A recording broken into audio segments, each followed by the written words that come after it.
Doa ni sangat power untuk tambahkan rezeki keluarga dan untuk melindungi keluarga kita daripada sebarang kejahatan. Jom kita baca sama-sama. Yang pertama, doa untuk menambah rezeki dalam keluarga, iaitu Allahumma akthir mali wa waladi wa barikli fima a'taitani. Ya Allah, banyakkan anakku, banyakkan hartaku dan berkatilah daripada apa yang telah Engkau anugerahkan kepadaku.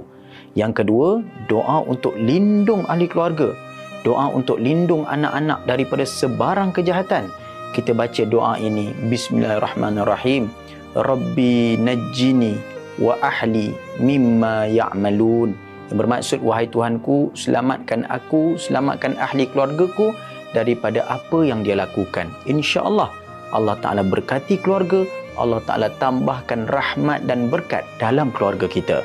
Amalkan, pasti mustajab.